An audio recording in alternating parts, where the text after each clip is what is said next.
तो चलिए पहला सवाल आपके सामने है, the Norton equivalent current I N between A and B for the circuit is. तो मतलब इस सर्किट को आपको नॉर्टन इक्विवेलेंट सर्किट के अंदर कन्वर्ट करना है।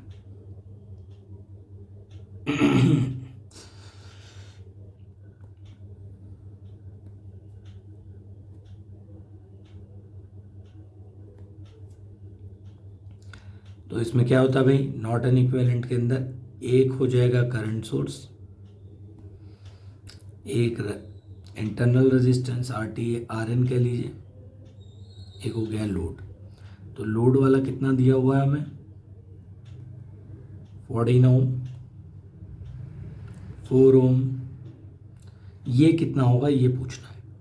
तो हम सबको पता है इसे निकालने के लिए हमें क्या करना पड़ता है, V T H over divided by R T H equals to Norton current या शॉर्ट सर्किट करंट। तो ये मेरा वी टी एच गिवन है मेरे को, ये मेरा आर टी एच गिवन है।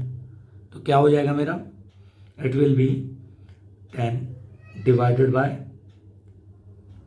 4 which is equals to 2.5 ohm, ohm नहीं एम्पियर, 2.5 एम्पियर। तो जिसने भी आंसर ऑप्शन नंबर सी दिया है एब्सोल्युटली राइट आंसर दिया है। ठीक है, option C is right answer. चलते हैं आगे क्वेश्चन पे, नेक्स्ट क्वेश्चन की तरफ।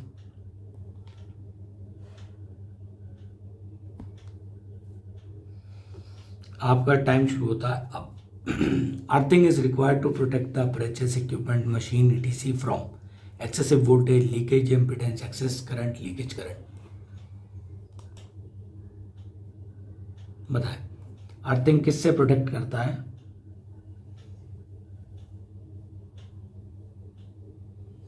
टाइम आप पे कम है, टाइम ओवर होने वाला है, जल्दी बताएं ए बी सी डी क्या होगा इसका right answer. Option number D is the right answer, है ना। ऑप्शन डी इसमें राइट है। क्यों, लीकेज करंट से प्रोटेक्शन करता है आपका अर्थिंग। ठीक है, और अब आप मेरे को बताएंगे लीकेज करंट जो होता है वो फुल लोड करंट के कितने टाइम्स होता है, कमेंट करके। ठीक है, ये बहुत इंपॉर्टेंट है, एग्जाम में बहुत आता है, एसएससी जेई का सबसे इंपॉर्टेंट सवाल है। ठीक है, चलिए। तो देखो यहाँ पे एक बात है, बहुत ज़्यादा कंफ्यूजन हो जाता है, मैं यहाँ क्लियर करता हूँ। अर्थिंग जो है वो प्रोटेक्ट करता है अपर्चर्स को। ठीक है, लीकेज करंट, ठीक है, इक्विपमेंट, ठीक है, लीकेज करंट से, ठीक है, लीकेज करंट से अपर्चर्स को प्रोटेक्ट करता है और साथ के साथ ह्यूमन पर्सनल को भी करता है। ठीक है, लेकिन अगर to save human life,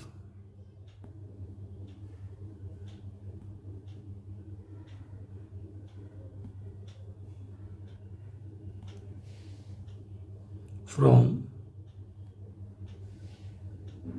danger of shock और डेथ,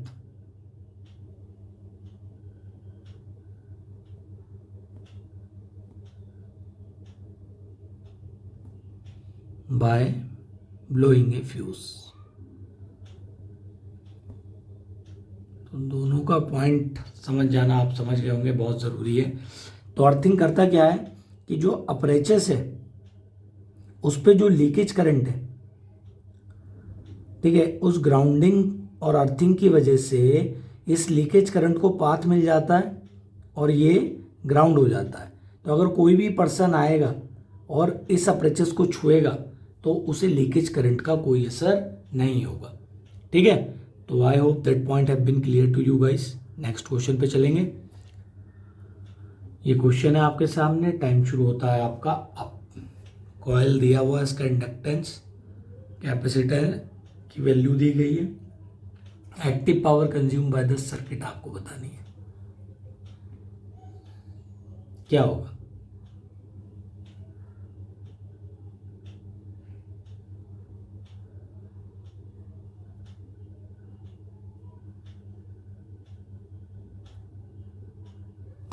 चलिए, तो यहाँ पे देखो बहुत आसान क्वेश्चन है यार, बता भी दिया होगा आप सबने, option number C is the right answer. क्यों? क्योंकि बेटा आप सबको पता है कि एक तो प्योर इंडक्टर लगा है आपके यहाँ, है ना, प्योर इंडक्टर L बराबर 0.2 हेनरी, और दूसरा है आपका कैपेसिटर 60 माइक्रोफैरेड, रेजिस्टेंस का वैल्यू है 0। तो इनके अक्रॉस, इन दोनों के अक्रॉस, स्पेशली इन दोनों के अक्रॉस एक्टिव पावर का वैल्यू होता है 0 वाट। ठीक है, तो ऑप्शन नंबर सी हमारा राइट है, लेकिन रिएक्टिव पावर 0 नहीं होगा, it will be given by this. ठीक है, चलिए आगे चलते हैं। अच्छा क्वेश्चन था, आसान सवाल था। 0 जहाँ दिखे ऑप्शन में ज़्यादातर उनको सम्मान देना चाहिए, most of the time 0 option is right. चलिए नेक्स्ट क्वेश्चन पे टाइम शुरू होता है आपका अब। Cable rating suitable for connection of a load of 3 kilowatt to a single phase supply of 230 volt is 15 ampere, 10 ampere, 5 ampere, 20 ampere.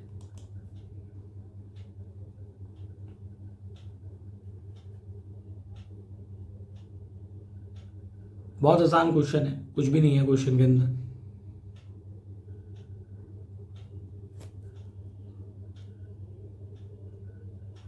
Time up. चलिए, तो P बराबर आपको कितना दिया गया है?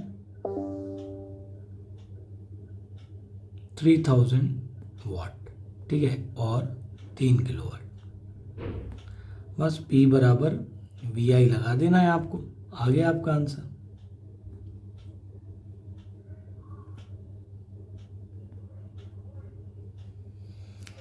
ठीक है, डिवाइडेड बाय 230 वोल्ट, तो आपका आंसर आ जाएगा, कितना आ जाएगा? 13.03 एम्पियर। ठीक है, which is approximately equals to 15 M. ठीक है, तो आंसर हो जाएगा आपका option number A.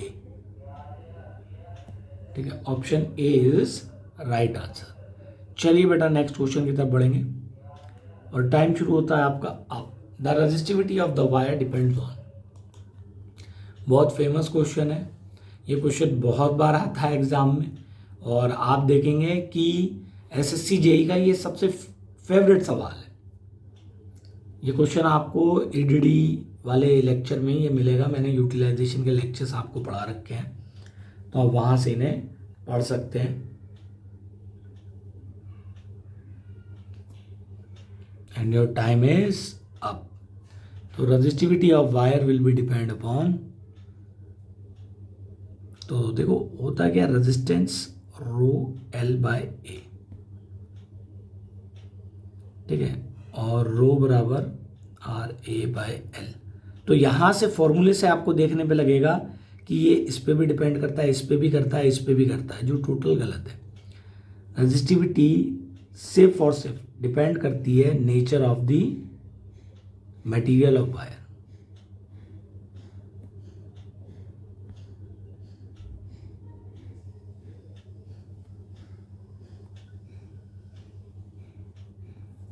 Option number C is the right answer.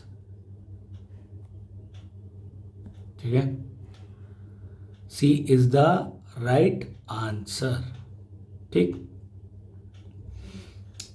अब बहुत बार क्या होता है, बहुत बार ये चीज़ें पूछ ली जाती हैं कि क्या रेजिस्टिविटी सिर्फ और सिर्फ नेचर ऑफ द मटेरियल पे डिपेंड करती है? नहीं। अगर आपने इसके फॉर्मूले को सही से पढ़ा हो, रो बराबर m/n² by tau, this is m बराबर क्या होता है भाई, बहुत इंपॉर्टेंट क्वेश्चन है, formula mass of electron, n क्या होते हैं, नंबर ऑफ इलेक्ट्रॉन्स, और E हमारा क्या है, charge on electron.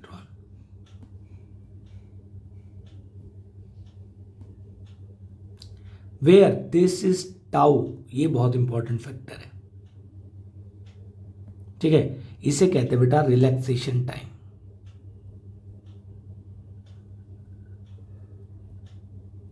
and this relaxation time is a function of temperature.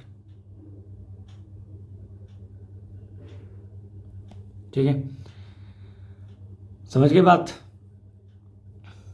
तो आपका सबसे इंपॉर्टेंट जो है, ये तो कांस्टेंट रहता है, ये भी कांस्टेंट रहता है, एन और टी इस पे डिपेंड करती है आपकी।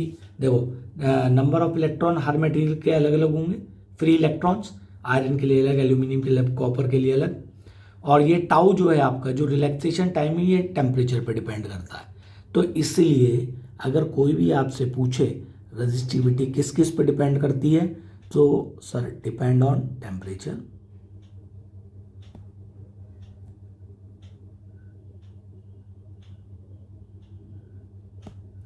और सेकंड है आपका it will be depend on nature of material.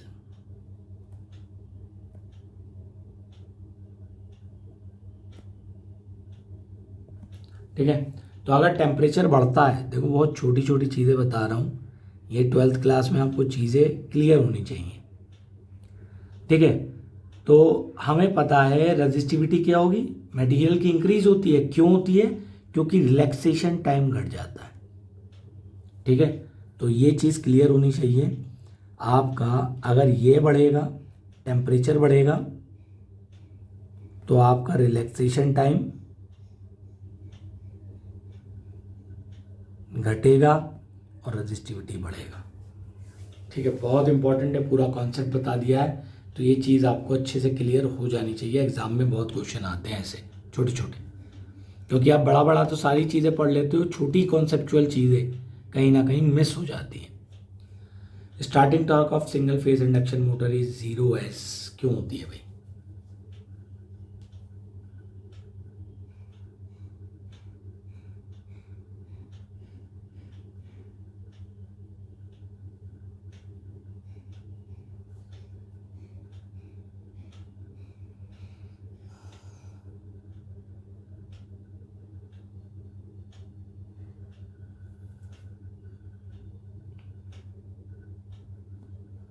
ठीक है, option number A is the right answer.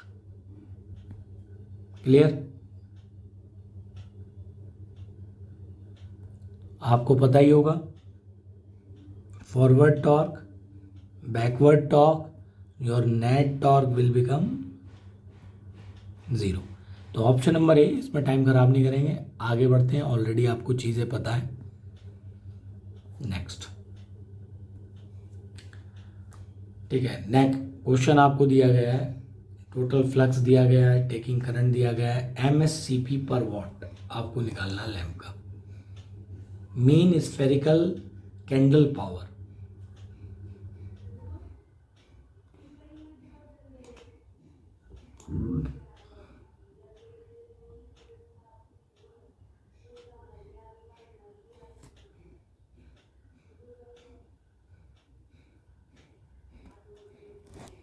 बताएं, टाइम आप। सो माय डियर, इस क्वेश्चन को करने के लिए आपको सबसे पहले एक चीज़ को लिख लो यहाँ पर, टोटल फ्लक्स मैं यहीं बता देता हूँ कितना दिया गया है आपको, सर जी 1000 एम्पियर। करंट आपको कितना दिया गया है, 0.5 एम्पियर। ठीक है, वोल्टेज आपको कितनी दी गई है, 230 वोल्ट। MSCP आपको निकालना, तो MSCP पर वॉट क्या हो जाएगा हमारा,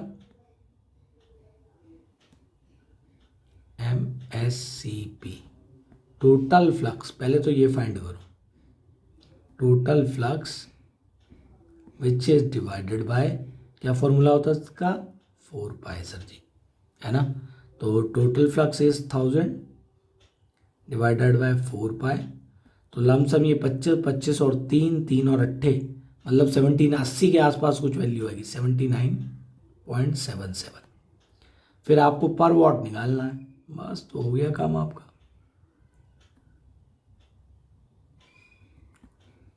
MSCP divided by voltage into current which is equals to 79.77 divided by 230 into 0.5 which is equals to 0.69। Option number D यहाँ पर एकदम राइट है। क्लियर? सो पॉइंट ये है कि MSCP, कभी कभी एग्जाम में इसका जो है फुल फॉर्म भी आपसे पूछ लेगा कि भाई MSCP होता क्या है। तो ये है mean spherical candle power.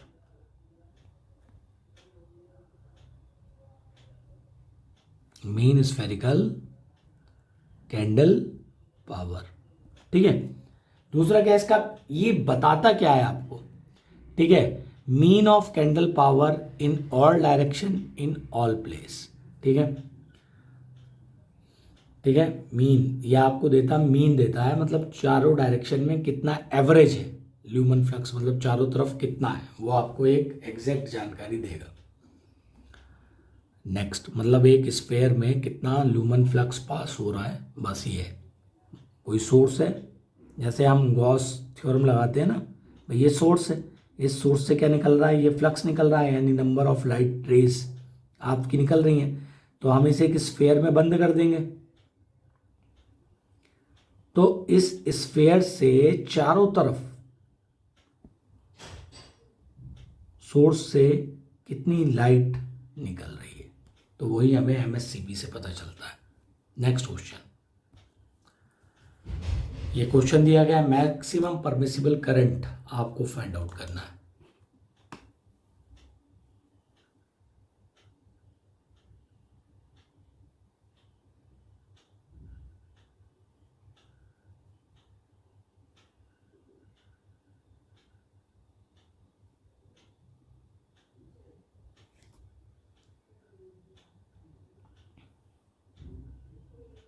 Time होता है आपका अप।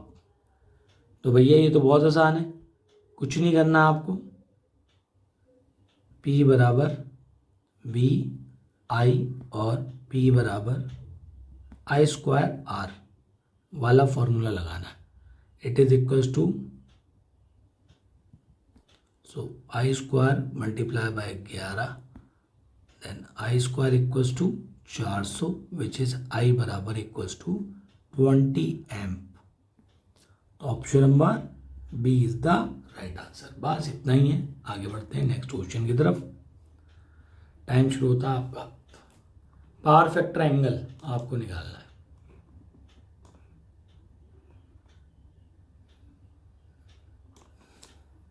बहुत आसान है यार, ये ना RC सर्किट आपको दिया गया है। Power factor angle tan phi, what should be the value of tan phi?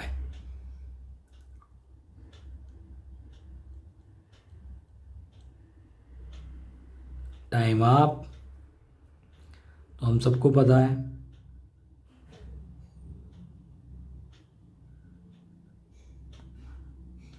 ना, ये इसमें क्या भाई होता है, ये Z, ये R, ये X, ये tan थीटा।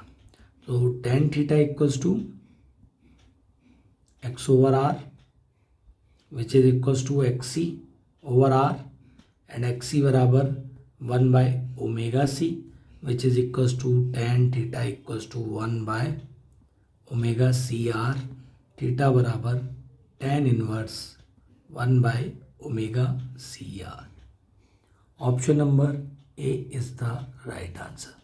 तो जिसने भी ए दिया है आंसर बिल्कुल सही दिया है। चलते हैं आगे के क्वेश्चन पे।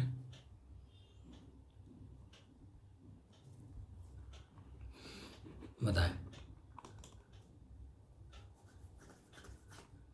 फ्लक्स डेंसिटी रिमेन कांस्टेंट, तो बताएं क्या होगा वोल्टेज रेटिंग ऑफ ट्रांसफार्मर।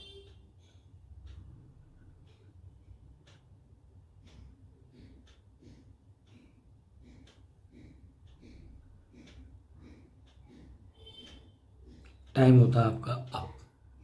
तो as we already know that when the phi m is constant,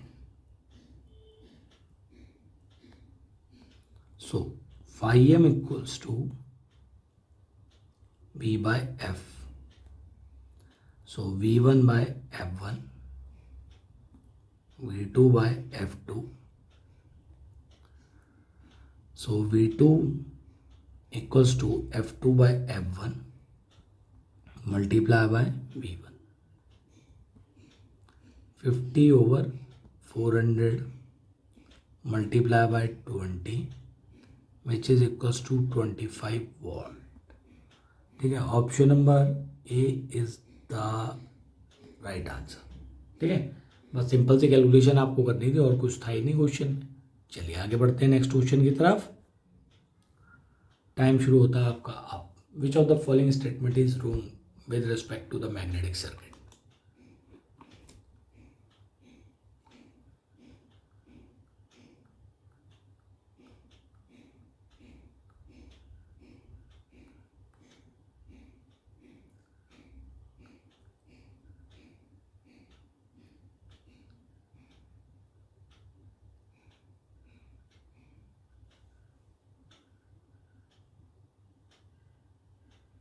time up.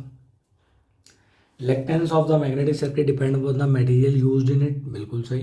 Reluctance in the magnetic circuit is analogous to the resistance in the electric circuit, सही है। Flux in the magnetic analogous, ये तीनों बातें ठीक है।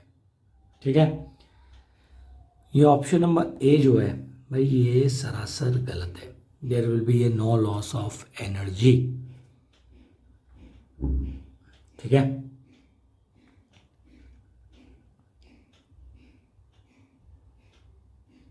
Option number A is right answer. ठीक है, magnetic reluctance से कोई भी एनर्जी डिसिपेट नहीं होती, क्यों? क्योंकि इट स्टोर एनर्जी, ये बात याद रखिएगा।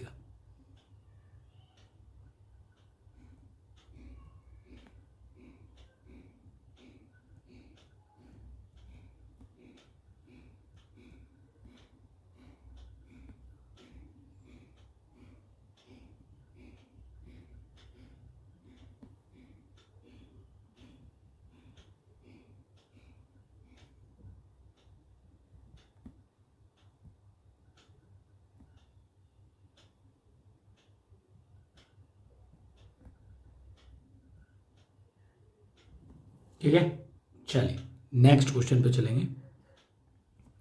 टाइम शुरू होता है आपका। Which of the following statement is not true about a series LC circuit.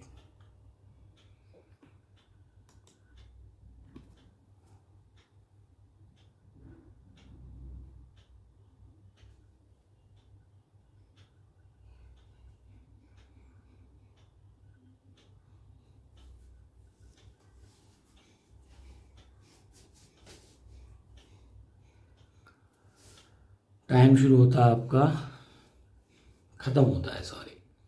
So it is also known as tank circuit, tank circuit, बिल्कुल सही बात है, टैंक सर्किट भी कहते हैं।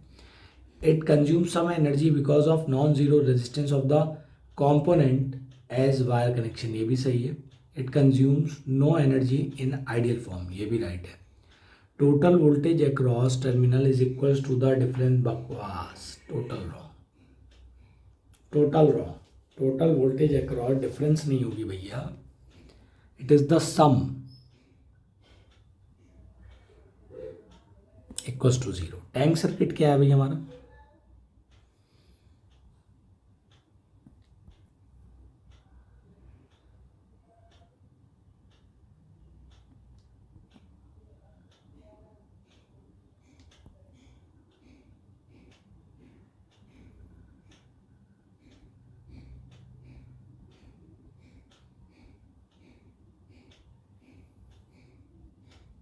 ये this is our tank circuit. तो एक बार मैग्नेटिक एनर्जी फॉर्म में एनर्जी स्टोर होगी, फिर क्या इलेक्ट्रोस्टैटिक फॉर्म में एनर्जी स्टोर होगी, ये डिलीवर होगा, ये प्रोसेस चलता रहता है इसमें। तो टोटल वोल्टेज जो होती है वो V C plus V L का सम होगी equals to zero, because K V L must be satisfied.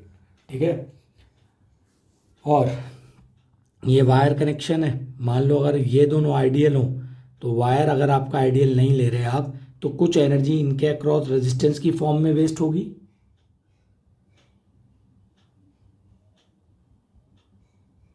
Ideal होगी तो कोई एनर्जी वेस्ट नहीं होगी। ठीक है, चलिए आगे बढ़ते हैं नेक्स्ट क्वेश्चन की तरफ। Norton theorem can be applied to. Only non linear unilateral networks, both linear non linear, only non linear, या डी लीनियर नेटवर्क्स।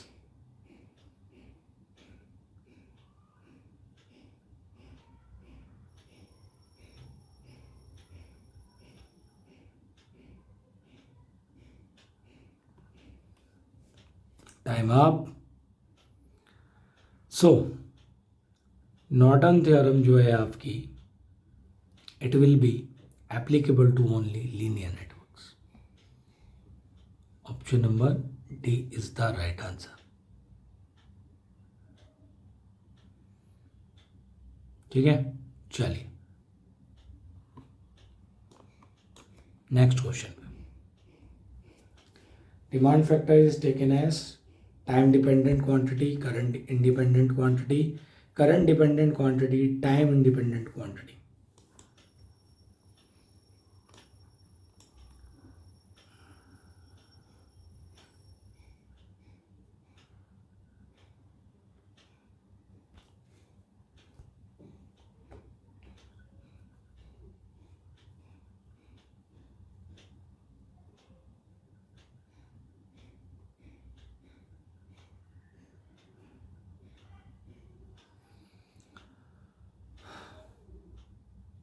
बताएं क्या होगा इसका आंसर। डिमांड फैक्टर, बस फॉर्मूला पता हो तो आप बड़ी आसानी से बता सकते हैं।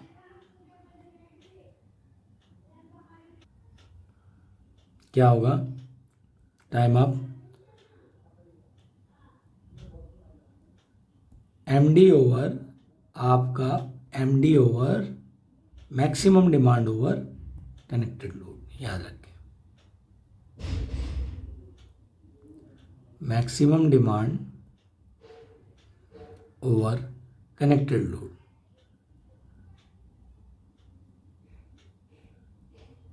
ठीक है, तो यहां पर आपको दिख रहा है दोनों के दोनों टाइम पर डिपेंड नहीं करते। It is time dependent quantity. ठीक है, it is time dependent quantity, sorry पहले मैं ये कह रहा था टाइम पे depend, it is both quantity. क्योंकि मैक्सिमम डिमांड को भी अगर अपन को देखना होता है तो लोड कर्व के अनुसार ही देखते हैं कि भाई पूरे 24 घंटे में सबसे ज़्यादा कितनी रही मैक्सिमम डिमांड। ठीक है, तो मैक्सिमम डिमांड जो है वो अकेला ऐसा फैक्टर है जो टाइम डिपेंडेंट है।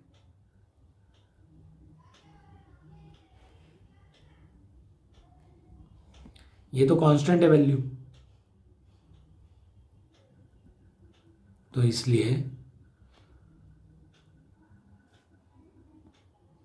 ठीक है। और हाँ सॉरी, ये कांस्टेंट वैल्यू है लेकिन कितने समय के लिए भी कनेक्टेड रहा, तो ये भी टाइम डिपेंडेंट है। दोनों will get cancel out, so it will be independent quantity. Option number D, option number D is the right answer. Next question.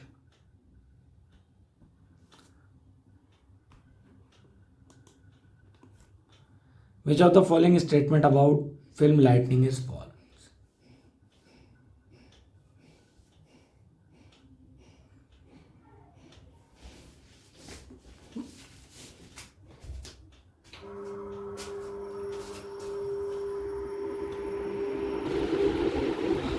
Which of the following statement about film lightning is false? Time आप हो चुका है आपका, बताएं। What should be the right answer? Color temperature of fluorescent lamp is lower than that of incandescent lamp. यही गलत है। Option number B. ठीक है, ऑप्शन नंबर।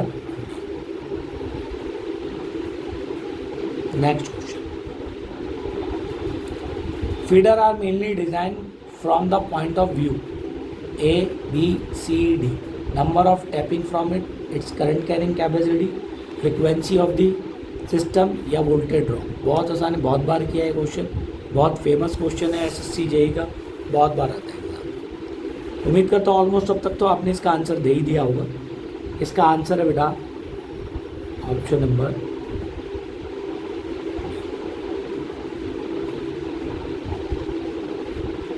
तो जो फीडर्स होते हैं they will depend on its current carrying capacity.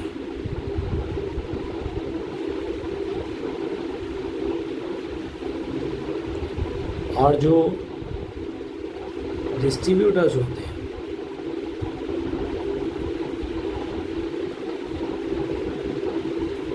It's depend upon design on voltage drop.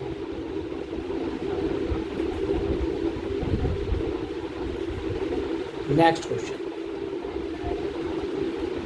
Time शुरू होता आपका। The sun is the source of energy, fourth, third, secondary, primary बताएं। बहुत आसान है यार, बचपन से पढ़ते आ रहे हैं, शायद आई थिंक थर्ड या फोर्थ क्लास में आपने पढ़ा होगा, थर्ड क्लास से तो पढ़ा ही होगा।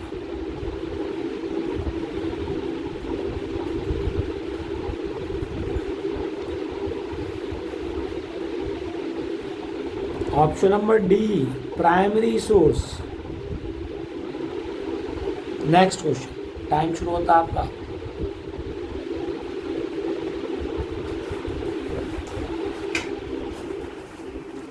A short transmission line has a impedance value of 20 ओम, तो उसका ABCD parameter short transmission line के लिए क्या रहेगा?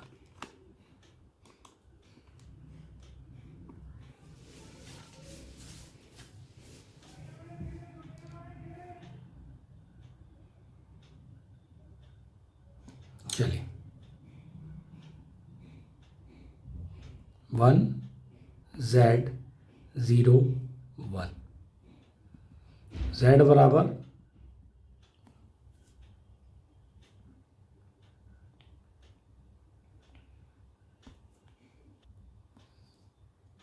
तो इसका क्या हो जाएगा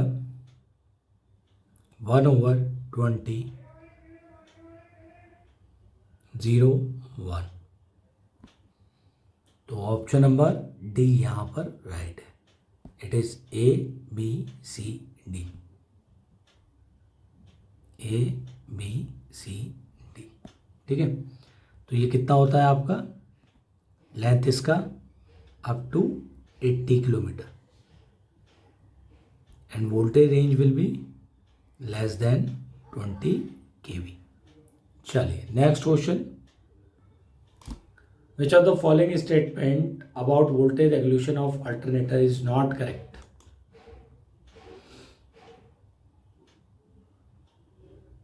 seventy-ninth question, which of the following statement about voltage regulation of an alternator is not correct?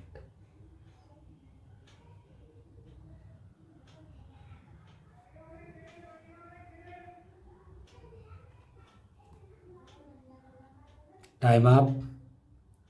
तो इसका आंसर क्या हो जाएगा आपका steady state short circuit condition and stability are not affected by voltage regulation. Option number B.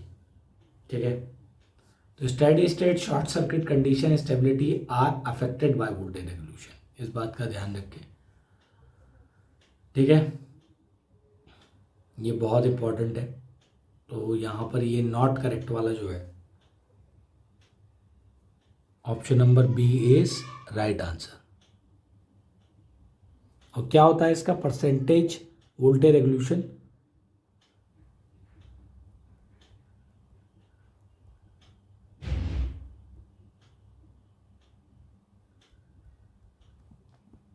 No load, voltage at full load divided by voltage at full load multiply by 100%। ठीक है, multiply by 100, तो ये आपका क्या हो गया multiply by 100, so that this is your percentage voltage revolution. तो कभी कभी पूछता है ये किस किस पे डिपेंड करता है, बताएं। तो it will be depend upon, V R depend upon, जल्दी बताओ कमेंट करके।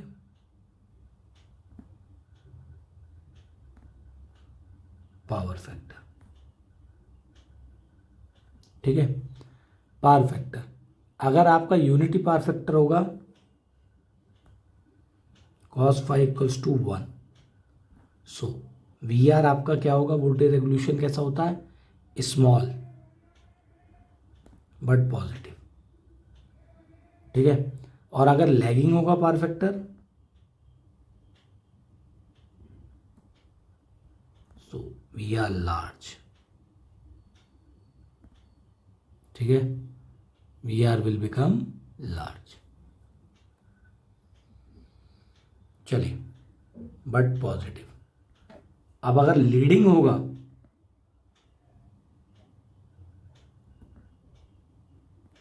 तो यहां पे क्या मिलता है हमें, नेगेटिव वोल्टेज रेगुलेशन। चलिए आगे बढ़ते हैं नेक्स्ट क्वेश्चन पे।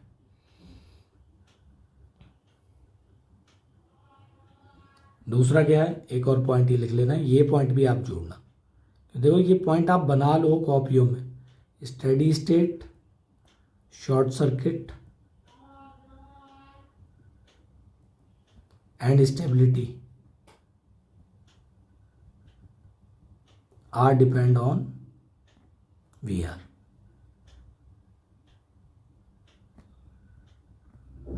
नेक्स्ट क्वेश्चन की तरफ चलते हैं, टाइम शुरू होता है आपका।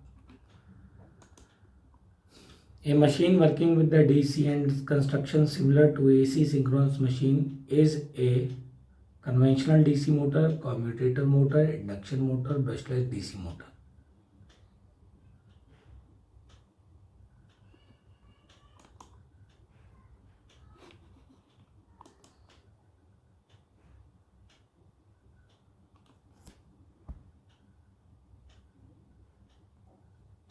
Option number D,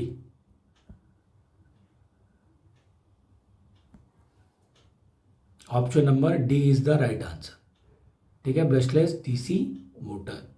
next question, time शुरू होता है आपका अब। The insulating oil used in transformer is obtain by fractional distillation of A B C D. बहुत आसान है यार।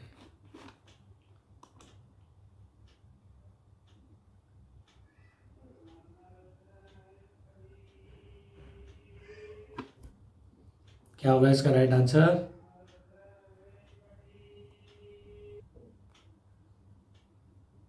देखो, it will be from crude petroleum. Option number B is the right answer. So characteristics of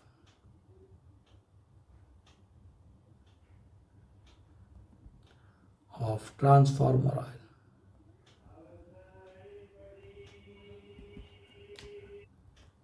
चलिए, तो मैंने यहाँ पे ऑलरेडी लिख दिया है आपके लिए, ये 3-4 पॉइंट आपको याद रखने हैं, ठीक है।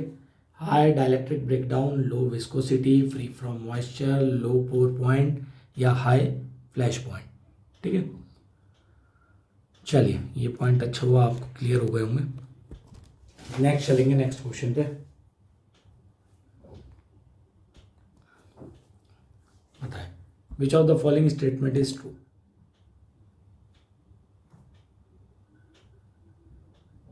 Which of the following statement is true?